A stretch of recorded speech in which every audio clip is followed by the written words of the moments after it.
श्री बलदेव तत्व, इसको कह सकते हैं नित्यानंद तत्व भी कह सकते हैं।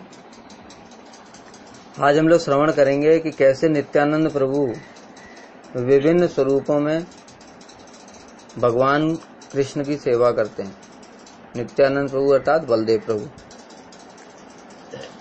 श्री चैतन्य चरितामृत के प्रथम खंड के अध्याय 5वें बलदेव तत्व या नित्यानंद तत्व का निरूपण किया गया है।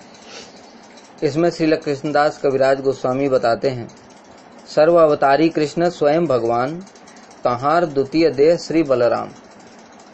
एक ही स्वरूप दोहे भिन्न मात्र काय, आद्य काय व्यूह कृष्ण लीलार सहाय। कि कृष्ण स्वयं भगवान हैं और उनके द्वितीय देह हैं श्री बलराम प्रभु। एक ही स्वरूप, दोनों का स्वरूप एक ही है, लेकिन दो शरीर धारण कर रखे हैं। और वही आद्य काय व्यूह हैं बलराम प्रभु और कृष्ण लीला में सहायता करते हैं। सबसे पहला प्रश्न है कि दोनों का स्वरूप एक है तो दो शरीर धारण करने की आवश्यकता क्या है?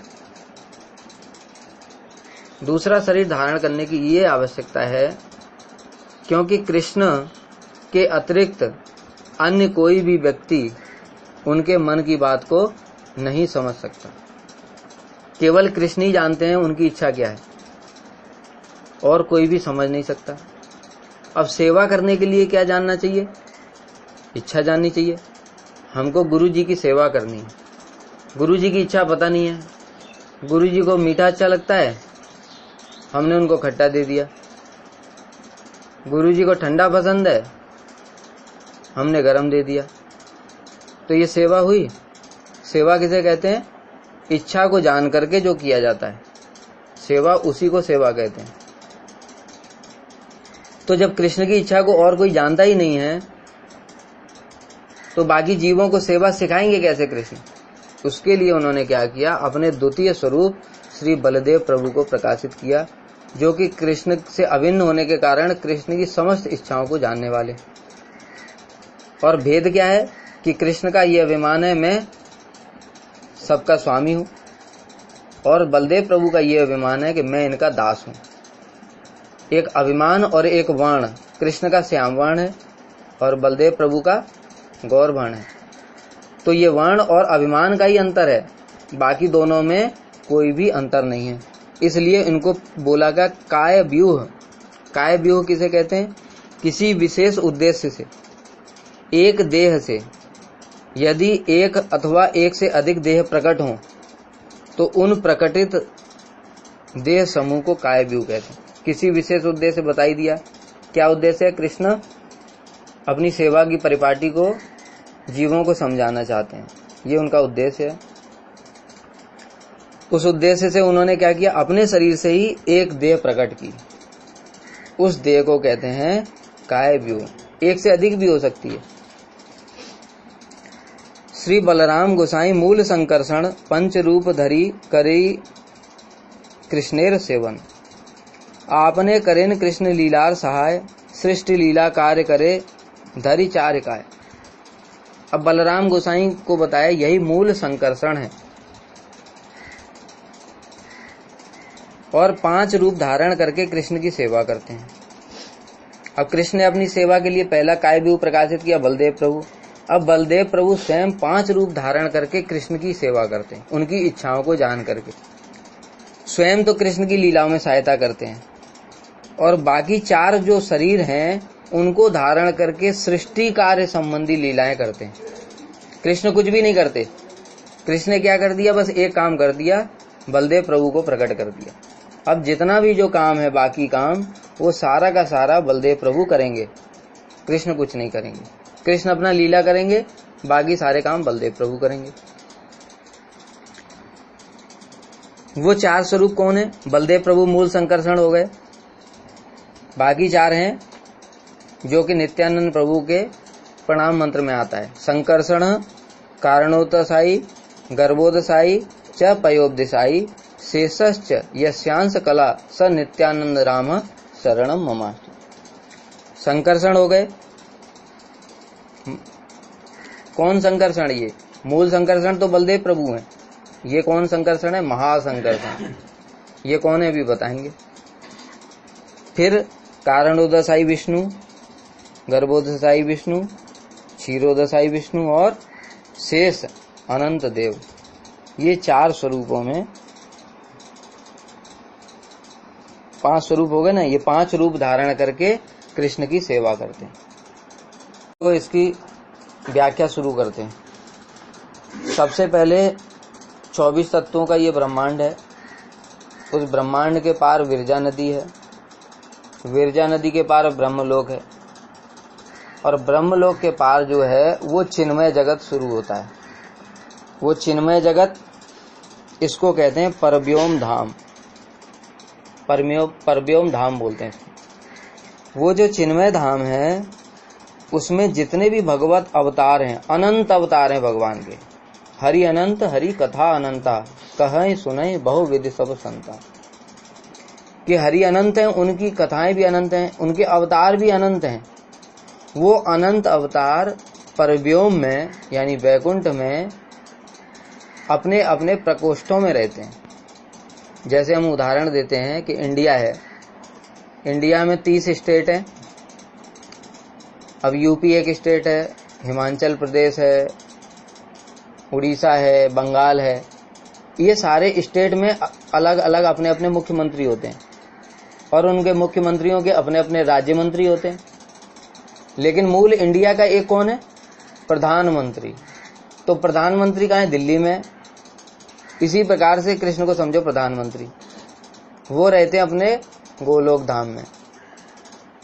और बाकी जितने भी हैं प्रकोष्ठ, इनको समझो मुख्यमंत्री। वो नीचे परव्योम धाम में रहते हैं सारे, उनके अपने अपने प्रकोष्ठ होते हैं। जैसे स्टेट का एक मुख्यमंत्री है, वो वहाँ का हेड है। उसके अपने राज्य मंत्री, मंत्री, पार्षद सब होते हैं, वो उनकी सेवा करते हैं मुख्यमंत्री की। और ये सारे मुख्यमंत्री मिलकर के प्रधानमंत्री की सेवा कर रहे हैं, देश की सेवा। इसी प्रकार के भगवान के जो अनंत अवतार हैं वो सब मिलकर के भगवान कृष्ण की सेवा कर रहे हैं।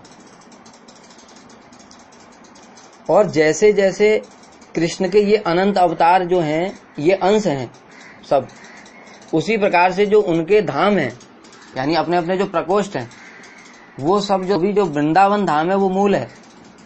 वो मूल वृंदावन धाम के उन अंश हैं, वो सारे धाम जिनमें वो वास करते हैं।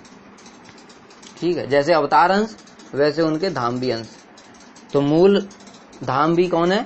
वृंदावन धाम। अब देखो जो परव्योम होता है, अभी हमने जैसे बताया चिन्मय धाम, उसके सबसे ऊपर कृष्ण लोक है। अब यहाँ ऊपर की भी परिभाषा अच्छे से समझ लो। चिन्मय जगत में ऐसे ऊपर नहीं होता है, यहाँ से हमने बॉल उछाली ऊपर गई और वो नीचे आएगी। ऊपर का मतलब हाइट। वहां ऐसे ऊपर मत समझो, उसका अनंत विस्तार है, चारों ओर विस्तार होता है। तो यहाँ जड़ जगत की जगह जैसे ऊपर जा रहे हैं, गुरुत्वाकर्षण बल कार्य कर रहा है इसलिए सब चीजें नीचे आ जाती, ऐसा नहीं है। वहां पर ऊपर के से क्या समझना पड़ेगा? अंशी धाम का वैशिष्ट्य, समझ गए? जैसे डेजिग्नेशन होता है, डेजिग्नेशन में ये हमसे ऊपर है, रहते दोनों एक ही जगह। ठीक है, एक डीएम होता है, एक एडीएम होता है, दोनों तो एक ही जगह रहते हैं ना। लेकिन एडीएम से ऊपर डीएम, तो ऊपर डीएम बोला क्या मतलब कि एडीएम के ऊपर डीएम बैठा है क्या? मतलब उससे डेजिग्नेशन में श्रेष्ठ है। इसी प्रकार जो कृष्ण है वो सब दृष्टि से अन्य अन्य अवतारों से श्रेष्ठ हैं, इस दृष्टि से ऊपर बोला। तो सबसे जो ऊपर है वो कृष्ण लोक है परव्योम में।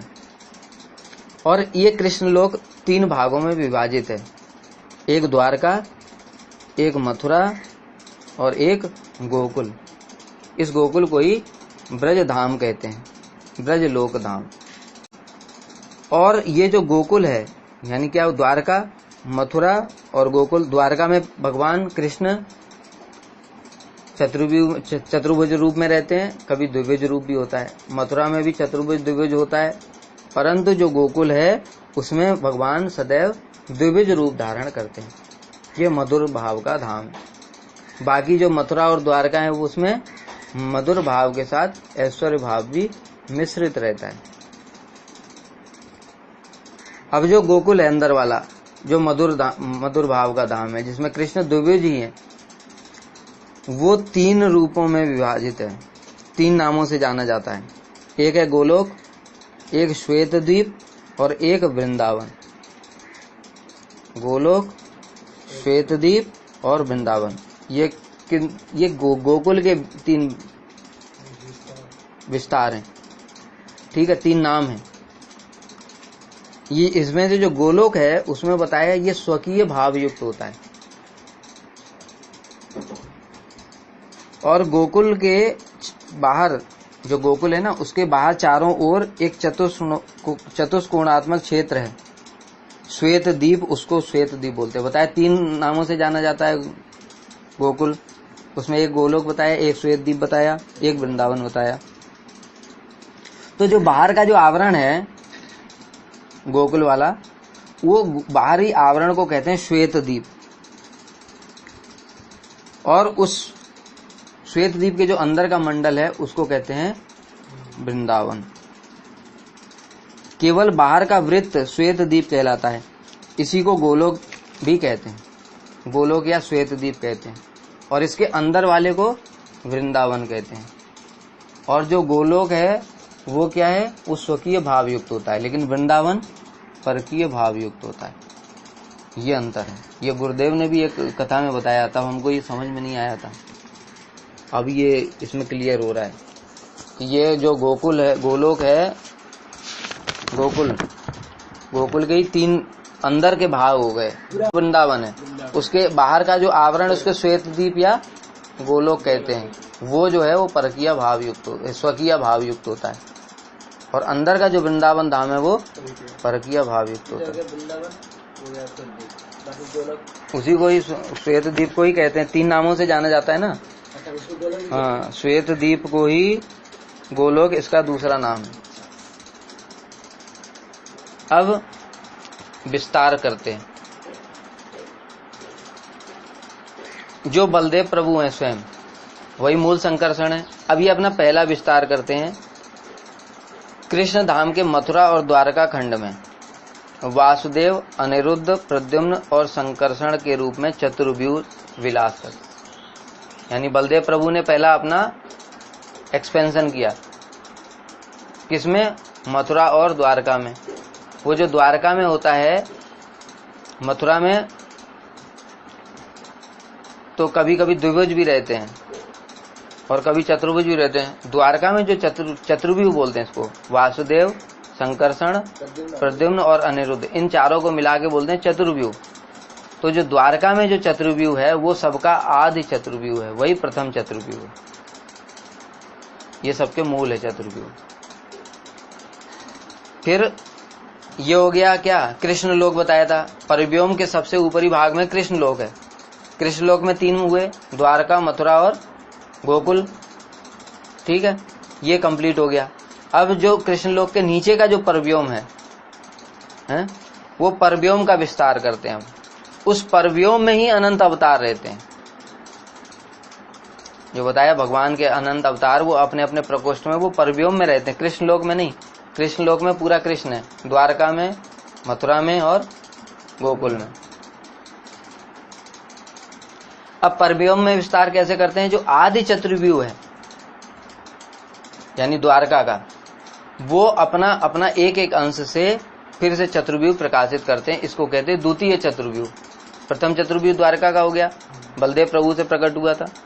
अब द्वितीय चतुर्व्यूह में क्या है, उसमें भी है वासुदेव, संकर्षण, प्रद्युम्न और अनिरुद्ध, लेकिन ये द्वितीय चतुर्व्यूह है। मूल चतुर्व्यूह का ये अंश है। यहाँ जो संकर्षण होते हैं इनको कहते हैं महासंकर्षण। ये बलदेव प्रभु के अंश है, मूल संकर्षण के अंश है। ठीक है, मूल चतुर्व्यूह है। मूल चतुर्व्यूह से परव्योम में, यानी जहाँ भगवान बैकुंठ भी बोलते हैं इसको, परव्योम में द्वितीय चतुर्व्यूह प्रकाशित हुआ। द्वितीय चतुर्व्यूह को जो संकर्षण है वही महासंकर्षण। अब जो जीव भी प्रकट होते हैं वो भी 3 प्रकार से होते हैं। एक बलदेव प्रभु से, बलदेव प्रभु से जो जीव होते हैं प्रकट, वो भगवान कृष्ण की कृष्ण लोक में सेवा करते हैं। दूसरे जीव होते हैं महासंकर्षण से, जो कि परव्योम का ये मूल चतुर्व्यूह ये पहला, लेकिन वैसे द्वितीय चतुर्व्यूह है, क्योंकि प्रथम आदि चतुर्व्यूह कहाँ था? द्वारका में। तो ये महासंकर्षण से जो जीव प्रकट होते हैं, ये सारे के सारे जीव परव्योम में यानी वैकुंठ में जो भगवान के अनंत अवतार हैं, उन अनंत अवतारों की सेवा में ये जीव लग जाते हैं। ये चित्त जगत जितना भी प्रकाशित हो रहा है परव्योम में, वो सब महासंकर्षण से होता है। इसलिए वहां सारे जीव, वहां धाम, जो कुछ भी सारी चीजें हैं, वो महासंकर्षण ही प्रकट करते हैं। ठीक है, ये महासंकर्षण ही चित्त शक्ति के आश्रय हैं, और ये महासंकर्षण ही जीव शक्ति के भी आश्रय हैं। ये महासंकर्षण ही इस जगत के मूल भी हैं। कैसे? आगे बताएंगे।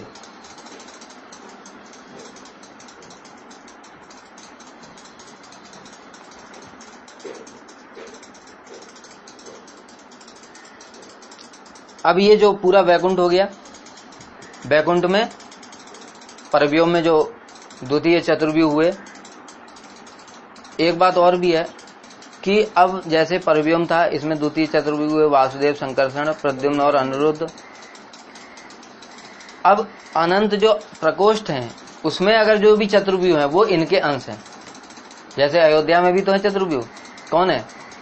वासुदेव है राम, संकर्षण है लक्ष्मण, प्रद्युम्न है भरत और अनिरुद्ध है शत्रुघ्न। तो ये सारे के सारे जो हैं वो कहां से प्रकाशित होते हैं? जो परव्योम का चतुर्व्यूह है।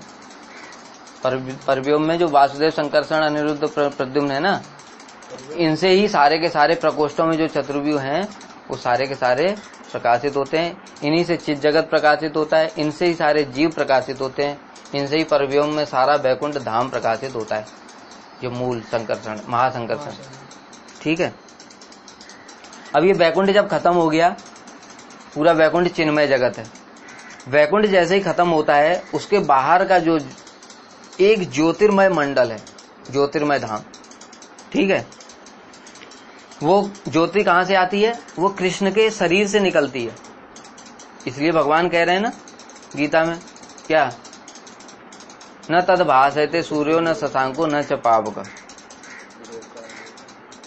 कि वो जो मेरा धाम है वो सूर्य, चंद्रमा या अग्नि से प्रकाशित नहीं होता। किससे प्रकाशित होता है? भगवान की अंग कांति से। तो सारा चीज जगत भगवान की अंग कांति से प्रकाशित है। वो अंग कांति वैकुंठ के बाहर भी आती है। तो वैकुंठ जब खत्म हो गया, उसके बाहर जो अंग कांति है चारों ओर, वैकुंठ के चारों ओर, वो अंग कांति ही है जिसको कहते हैं मुक्ति लोक, सिद्ध लोक, जहां पर ये ज्ञानी और योगी मुक्ति प्राप्त करना चाहते हैं, वो वहां पर जाते हैं। सिद्ध लोकस्तु तमसा पारे यत्र वसंति ही सिद्धा ब्रह्म सुखे मग्ना दैत्याश्च हरिणा हता। कि तमसा यानी ये ब्रह्मांड, इसके पार एक सिद्ध लोक है, जहां पर कौन वास करते हैं? कि ब्रह्म सुखे मग्ना सिद्धा, ब्रह्म सुख में निमग्न जो सिद्ध लोग हैं, और दूसरा ब्रह्मज्ञानी योगी, और दैत्याश्च हरिणा हता, जो भगवान के हाथों वध किए जाते हैं दैत्य, वो सब भी वहां वास करते हैं। यहाँ पर चित्त शक्ति का विकार नहीं है, ये चित्त स्वरूप है। जो ज्योति भगवान की अंग कांति है वो क्या है? चित्त, चिन्मय है। तो वो धाम कैसा है? चित्त स्वरूप है, परंतु वहां चित्त शक्ति का विकार नहीं है। चित्त शक्ति का विकार अर्थात विकार से ही, जैसे ये पेड़ था, पेड़ का विकार से क्या बना? ये बेड बन गया, ये टेबल बन गई, ये कुछ और बन गया, है ना? तो ये क्या है? सब लकड़ी के विकार हैं। ऐसे ही वहां चिन्मय जगत है, लेकिन चिन्मय जगत में कुछ है नहीं, वो चिन्मय मंडल है वो, ठीक है, चित्त स्वरूप है, परंतु वहां चित्त शक्ति का विकार नहीं, इसलिए वहां कुछ भी नहीं है। इसलिए जो जीव हैं वो जहां करके पड़े रहते हैं, क्योंकि कुछ है ही नहीं, ठीक है। चिद विलास नहीं है, लीला इत्यादि कुछ है नहीं, धाम परिकर नहीं है, कुछ भी नहीं है, खाली वो ज्योति ज्योति है। अब ज्योतिर्मय धाम के बाहर, फिर से वैकुंठ के बाहर ज्योतिर्मय धाम, और ज्योतिर्मय धाम के बाहर एक है कारण समुद्र। इसी को बोलते हैं विरजा नदी। ये पूरा वैकुंठ को घेरे हुए है। वैकुंठ को पहले बाहर से क्या है, ब्रह्म ज्योति है, और वो ब्रह्म ज्योति के बाहर से फिर से वो पूरा कारण समुद्र ने वैकुंठ को घेर रखा है। इसी को विरजा नदी, कारण समुद्र कहते हैं। इसमें कारणोदकशाही विष्णु शयन करते हैं। ये पूरा जो जल है, ये जल का अनंत विस्तार है, क्योंकि देखो वैकुंठ कितना बड़ा है, वो वैकुंठ को भी चारों ओर से पूरा घेरे हुए है। तो सोच सकते हो कारण समुद्र कितना बड़ा है। उस कारण समुद्र में प्रथम पुरुषावतार कारणोदकशाही विष्णु शयन करते हैं, और इसका जल पूरा चिन्मय है। दूसरी बात, ये कारणोदकशाही विष्णु कहां से आए, ये आए महासंकर्षण से। जो परव्योम में प्रथम चतुर्व्यूह, परव्योम का जो चतुर्व्यूह है, वासुदेव, संकर्षण, अनिरुद्ध और प्रद्युम्न, और परव्योम के जो संकर्षण है उनको क्या कहते हैं, महासंकर्षण, जिनसे सारा जगत प्रकाशित हुआ, जिनसे जीव सारे वैकुंठ प्रकाशित हुए, परिकर प्रकाशित हुए, उन महासंकर्षण के अंश हैं ये कारणोदकशाही विष्णु, प्रथम पुरुषावतार।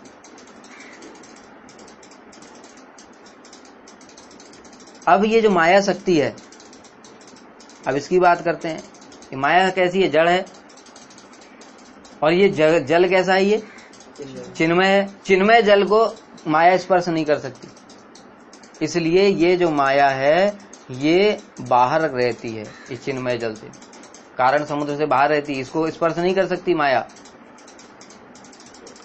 और एक जो गंगा हमने हुई, ये जो गंगा जी हैं वो वही कारण समुद्र यानी विरजा नदी के ही एक कण मात्र है, क्योंकि वो क्या है, अनंत है। अब कारणोदकशाही विष्णु क्या करते हैं सृष्टि के लिए, वो माया के प्रति ईक्षण करते हैं। माया क्या है, जड़ है, निष्क्रिय है, लेकिन जो कारणोदकशाही विष्णु है वो क्या है, चिन्मय है। कारण समुद्र विरजा नदी भी चिन्मय है, उसमें शयन करते हुए वो माया के प्रति ईक्षण करते हैं। कब, जब सृष्टि करने की उनकी इच्छा होती है। तो जब ईक्षण करते हैं, उस ईक्षण के द्वारा वो दो कार्य करते हैं। पहला कार्य क्या करते हैं, सारे जो जीव हैं, चित्तकण जो जीव हैं हम लोग, उनको माया के गर्भ में प्रवेश करा देते, ईक्षण के द्वारा ही। आंखों से दृष्टि डाला, ईक्षण किसे कहते हैं, ईक्षण माने आंख से दृष्टि डालना। वो दृष्टि हमारी तरह नहीं जैसे हम देखते हैं, वो दृष्टि भी कैसी है, चिन्मय है, यानी चिन्मय से ही सीधे निष्क्रिय वस्तु भी सक्रिय हो जाती है। हमारा ये शरीर कैसा है, जड़ है, परंतु इसमें चिन्मय आत्मा है, एक कण है। वो आत्मा के कारण शरीर चल फिर खा पी सो रहा है। तो भगवान विष्णु स्वयं, उनका ईक्षण कितना पावरफुल होगा, वो चिन्मय ईक्षण जाता है माया के गर्भ में, सारे जीवों को प्रवेश करा देता है।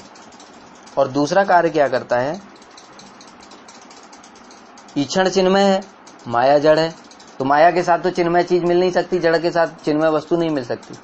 हमारी जो आत्मा है वो शरीर में मिली नहीं है, अलग ही है, लेकिन इसके कारण वो शरीर एक्टिव है ना। उसी प्रकार से जो विष्णु का ईक्षण है वो माया मिलता नहीं है, तो वो ईक्षण के आभास से माया के साथ मिल करके, यानी माया को सक्रिय कर देता है, और उससे फिर ब्रह्मांडों की उत्पत्ति होती है।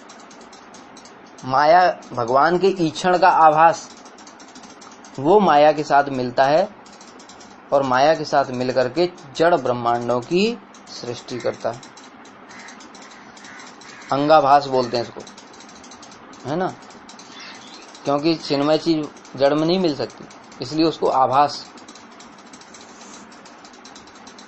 अनंत ब्रह्मांडों का सृजन करता है, और वो कारणोदकशाही विष्णु के मुख से बाहर आते हैं और अंदर आते हैं। ऐसे अंदर बाहर अनंत कोटि ब्रह्मांड निकलते रहते हैं।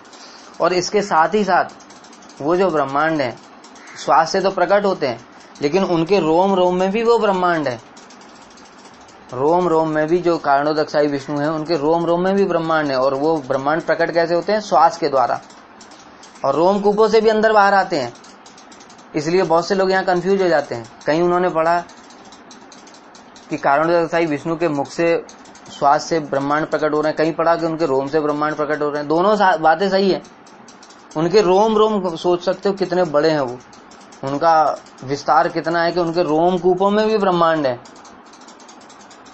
और जैसे चिद कण के आभास के समान उसमें रहते हैं, क्योंकि ब्रह्मांड तो जड़ है, लेकिन विष्णु कैसे चिन्मय है, तो जब उनके रोम में रहेंगे तो कैसे होंगे? वो चिन्मय तो नहीं होते, चिन्मय चिदाभास हो जाते हैं।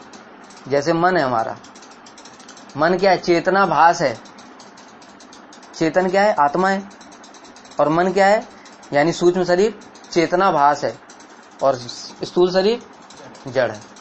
इसी प्रकार से जब वो उनके शरीर में प्रवेश कर जाते हैं, यानी कि रोम में रहते हैं, तो वो स्वर्ण अंड की भांति, स्वर्ण अंड की भांति एकदम चमकते हुए चिद जैसे प्रतीत होते हैं। वो चिद नहीं है लेकिन, ठीक है। जब बाहर प्रकट होते हैं तो वो जड़ स्वरूप में प्रकट होते हैं।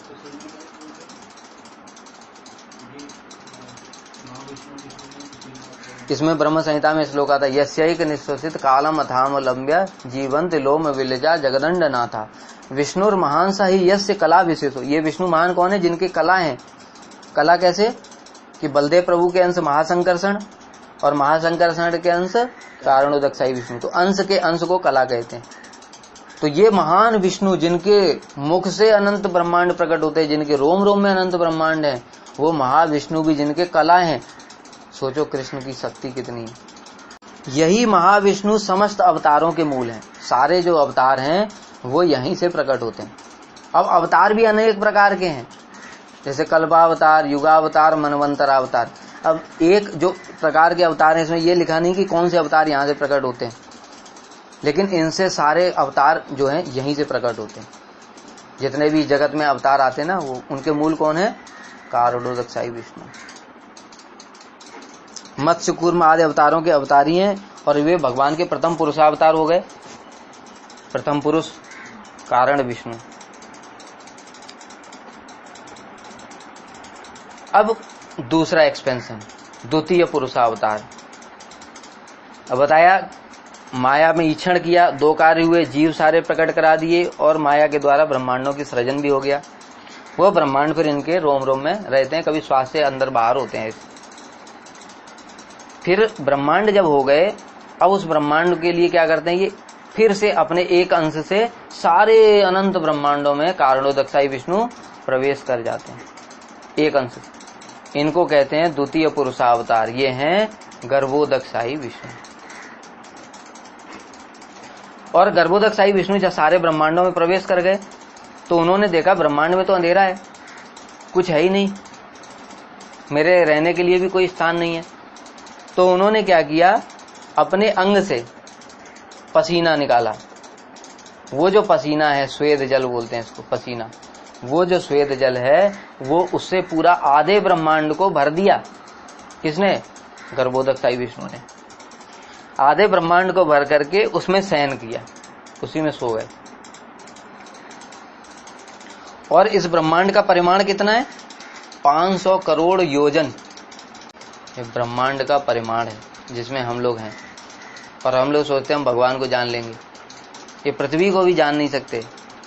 साइंटिस्ट लोग 15 करोड़ किलोमीटर अनुमान लगाया सूर्य है, वो अनुमान भी ठीक है कि नहीं वो भी पता नहीं। और उसके ऊपर भी पूरा 6000 करोड़ किलोमीटर कितना विस्तार है, साइंटिस्ट क्या जान सकते हैं? सूर्य तक कोई नहीं पहुंच सकता कभी, जो जाएगा पिघल जाएगा, मर जाएगा। अब इसमें आधा जल भर करके गर्भोदकसाई विष्णु शयन करते हैं। बाकी आधे में क्या करते हैं? उनके नाभि से कमल निकलता है, एक कमल प्रकट होता है, और उस कमल में प्रकट होने पर उस पर ब्रह्मा जी प्रकट होते हैं।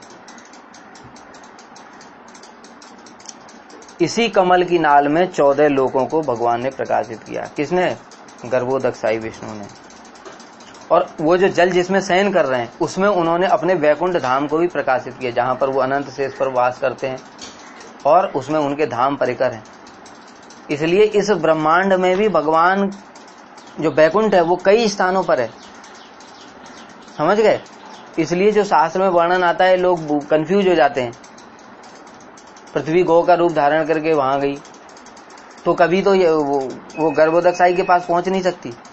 यहीं पर पृथ्वी में ही एक श्वेत द्वीप है, वहां पर भी भगवान वैकुंठ को प्रकाशित करते। आगे हो जाओगे। फिर एक ब्रह्मलोक में है, ब्रह्मलोक यानी ब्रह्मा जी के लोग सत्यलोक में, वहां ऊपर के भाग में वहां भी वैकुंठ है, रमा वैकुंठ बोलते हैं उसको, वहां भी विष्णु वास करते हैं। और एक सबसे नीचे जहां पर समुद्र है, कौन सा? गर्भोदकसाई की जहां से नाल निकली है, वो भी वहां भी वैकुंठ है।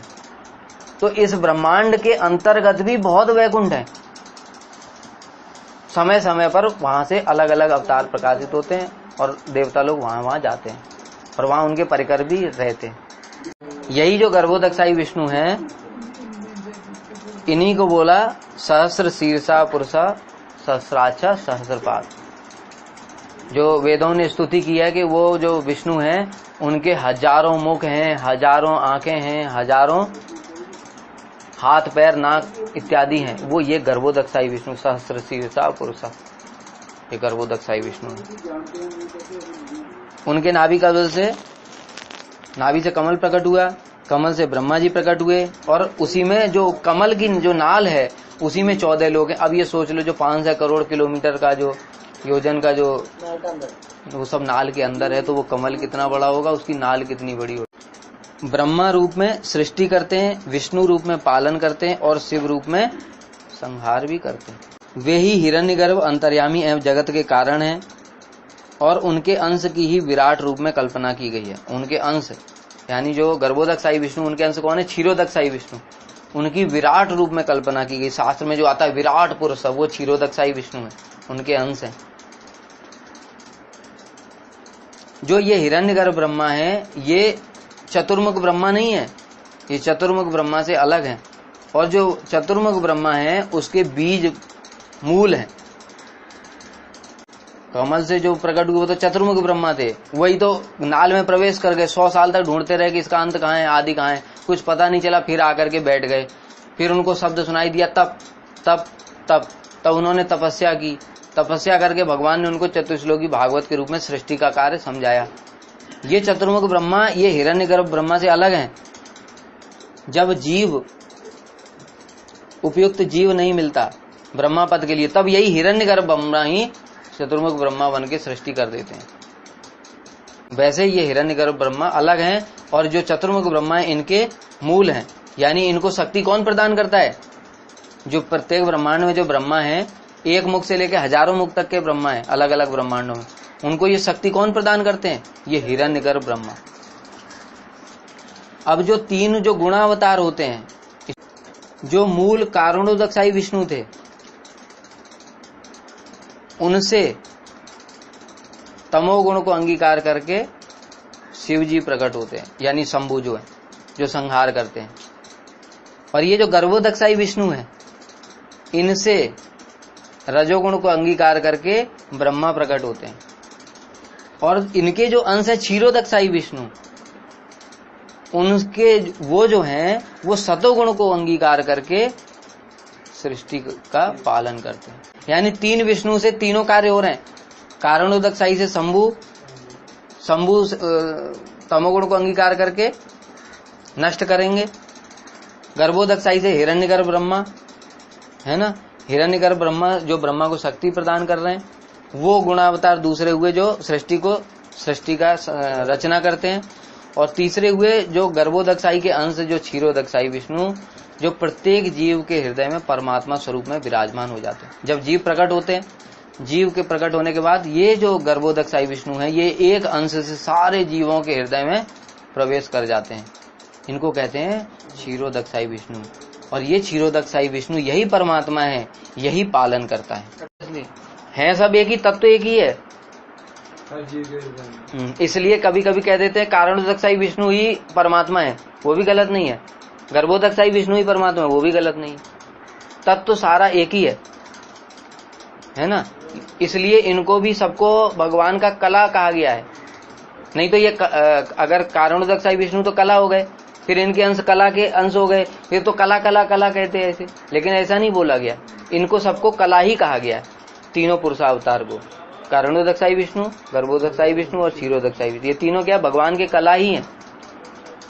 ठीक है, तत्वगत कोई भेद न होने के कारण ये बस एक्सपेंशन करते जा रहे हैं। जैसे कृष्ण और बलदेव में कोई भेद नहीं है, तत्वगत एक्सपेंशन है, द्वितीय काय भी। ऐसे समझो इसको अंश का अंश ऐसे मत समझो, क्योंकि इसमें ऐसा वर्णन नहीं है।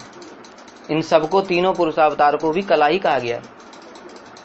और बता देते हैं कि ये जो गर्भोदक्षाई विष्णु है,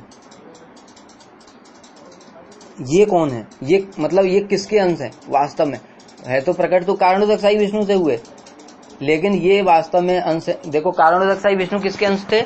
महासंकर्षण के। अब ये जो गर्भोदकशाही विष्णु है, ये जो द्वितीय चतुर्व्यूह था, कौन? संकर्षण, वासुदेव, संकर्षण, प्रद्युम्न और अनिरुद्ध, जो कहाँ है? परव्योम में। उसके जो प्रद्युम्न है, वो प्रद्युम्न के अंश हैं ये गर्भोदकशाही। महासंकर्षण के अंश कारणोदकशाही, प्रद्युम्न के अंश हैं गर्भोदकशाही, और वहां जो अनिरुद्ध हैं उनके अंश हैं क्षीरोदकशाही। ये गर्भोदकशाही के विलास रूप, चतुर्भुज मूर्ति, ये जो बताया क्षीरोदकशाही विष्णु रूप में क्षीर सागर में शयन करते हैं और समस्त प्राणियों के हृदय में, क्षीर सागर में भी शयन कर रहे हैं और सब प्राणियों के हृदय में भी परमात्मा स्वरूप में विराजमान है। यही पालन करता है क्षीरोदकशाही विष्णु, यही पालन करता है। गर्भोदकशाही विष्णु हैं, उनके नाभि कमल है, नाभि कमल है, उसके मध्य में पृथ्वी है। पृथ्वी के ऊपर 7 लोग हैं। कौन से? पहला तो भू हो गया, भुव, स्वर्ग, मह, जन, तप और सत्य, ये 7 लोग हैं। और नीचे के 7 लोग हैं तल, अतल, वितल, नितल, तलातल, महातल और सुतल। ये 7 लोग नीचे के लोग हैं। तो ये मिलाकर के 14 लोग हैं। 14 लोगों के मध्य में क्या है? पृथ्वी है। वो जो पृथ्वी है उस पर 7 समुद्र हैं, इसलिए हम तो पृथ्वी को भी नहीं जानते। वो 7 समुद्र कौन कौन से हैं? पहला तो क्षीर समुद्र है, फिर दधी, दधी माने दही का समुद्र है, फिर लवण का समुद्र है, फिर घृत माने घी का समुद्र है, फिर गन्ने के रस का समुद्र है, मध्य का समुद्र है और मीठे जल का समुद्र है। ये 7 समुद्र हैं। तो ये जो लवण समुद्र है यानी हमारा जो समुद्र है, इसके दक्षिण भाग में क्षीर सागर है। वो क्षीर सागर में वही क्षीरोदकशाही विष्णु वास करते हैं। यानी पृथ्वी पर भी एक वैकुंठ है क्षीर सागर में, जहां पर ये सारे देवता लोग जाते हैं। अब मैंने बताया ना कितनी जगह वैकुंठ है। एक तो यही पृथ्वी पर ही है, दक्षिण भाग में क्षीर सागर है, वहां पर वैकुंठ है, वहां क्षीरोदकशाही वास करते हैं। जब सब ऊपर सत्यलोक पहुंच जाते हैं, सत्यलोक के ऊपर भाग में है रमा वैकुंठ, वहां पर भी सहस्र शीर्षा पुरुषा जो बताया अभी गर्भोदकशाही विष्णु जिनके नाभि से कमल निकला है, वो एक स्वरूप में वहां पर वास करते हैं। और एक जो सबसे नीचे ब्रह्मांड के हैं ही है, वो आधे ब्रह्मांड को भर करके जल में शयन कर रहे हैं, वो वहां पर भी वास करते हैं। तो इसलिए कभी भी इन सब चीजों से कंफ्यूज, जो शास्त्र में लिखा सब सही है। इनके विस्तार इतने अधिक हैं और इतनी जगहों पर हैं कि हम अपनी बुद्धि से जान ही नहीं सकते। कुछ कुछ वर्णन किया गया शास्त्रों में। इसलिए मत सोचो कि पृथ्वी के पास क्षीर समुद्र में गए या ब्रह्मा जी वहां सत्यलोक में वैकुंठ में गए कि वहां पर गर्भोदकशाही के पास वैकुंठ में गए। सब जगह ही वैकुंठ है। जैसे वृंदावन है, यहाँ पर है, और ये वृंदावन मूल वृंदावन का अंश नहीं है। कभी ऐसा मत सोचना, ये मूल वृंदावन ही है। उसको उस मूल वृंदावन को ही भगवान ने प्रकाशित किया। ये अंश नहीं है, भेद नहीं है। यानी इन दोनों में अंश यानी भेद नहीं है। ये वही मूल वृंदावन ही इस जगत में अवतीर्ण होते हैं। इसी प्रकार से अयोध्या धाम वो भगवान के धाम से ही इधर अवतीर्ण होते हैं। अब जो प्रत्येक युग और मनवंतर में, अब ये बताया पहले क्या कारणोदकशाही विष्णु ही सारे अवतारों के मूल हैं। फिर कुछ अवतार गर्भोदकशाही विष्णु से भी प्रकट होते हैं। और फिर जो कुछ अवतार हैं, कौन कौन से? युगावतार और मनवंतरावतार। ये अवतार क्षीरोदकशाही विष्णु से प्रकट होते हैं और जगत का पालन करते हैं। यही क्षीरोदकशाही विष्णु फिर से शेष रूप में पृथ्वी को धारण करते हैं। जो कहते हैं ना ये ब्रह्मांड टिका हुआ है, पृथ्वी टिकी हुई है। ये जो 500 करोड़ योजन का जो विस्तार है पूरा, ये किस पर विराजमान है? ये अनंत शेष के फन पर विराजमान है। और उनका फन कितना बड़ा है कि उनको ऐसा लगता है ये सरसों के दाने के समान कुछ रखा हुआ है। उनको पता नहीं चलता कि पृथ्वी मेरे सिर पर टिकी हुई है। ठीक है, ये 500 करोड़ योजन विस्तार वाला जो पूरा पृथ्वी है, 14 लोग, ये सब उनके फन के ऊपर विराजमान है और वो राई के समान है। अब यहाँ ये अनंत शेष हैं। ये जो अनंत शेष हैं ये भी 2 प्रकार के होते हैं। एक जो भूधारी और दूसरे हैं जो भगवान के सैया रूप में जो रहते हैं। इनमें भेद है। जो भू धारण करते हैं, यानी सारे ब्रह्मांड को अपने फन पर लिए हुए हैं, ये जो शेष हैं ये हैं आवेशावतार। आवेशावतार किसे कहते हैं? जो किसी जीव में शक्ति भगवान डाल देते हैं, उसको कहते हैं आवेशावतार। तो ये जो शेष हैं कौन से वाले? जो भू धारण किए हुए हैं ये आवेश अवतार हैं। लेकिन मूल जो हैं वो कौन है? जो शेष, अनंत शेष, जिस पर भगवान शयन करते हैं, वो हैं अनंत शेष, वो हैं मूल। और ये जो पृथ्वी को धारण किए हुए हैं, इन्हीं अनंत शेष से जो चतुर्सेन भागवत कथा श्रवण करते हैं, जो शास्त्र में वर्णन आया है ना, संकर्षण से इन्होंने भागवत कथा श्रवण की, ये यही अनंत शेष, इनसे ही भागवत श्रवण करते हैं। और यही 10 रूपों में भगवान की सेवा करते हैं। कौन? छत्र, पादुका, शैया, तकिया, वस्त्र, आराम, बगीचा, आवास, यज्ञ सूत्र और सिंहासन। ये जो ये अनंत शेष, यही 10 स्वरूपों में भगवान की सेवा करते हैं। नित्यानंद, अब कहें कि नित्यानंद प्रभु 10 स्वरूपों में सेवा करते हैं, वो भी तो गलत नहीं, क्योंकि ये सब वहां से ही तो आ रहे हैं। इसलिए इन सबको अलग नहीं बोला जाता, और कभी जब समझाने की दृष्टि से बोला जाता है तब अलग बोला जाता है। वैसे तत्वगत इनमें कोई भेद नहीं। ये है पूरा सृष्टि तत्व का विस्तार।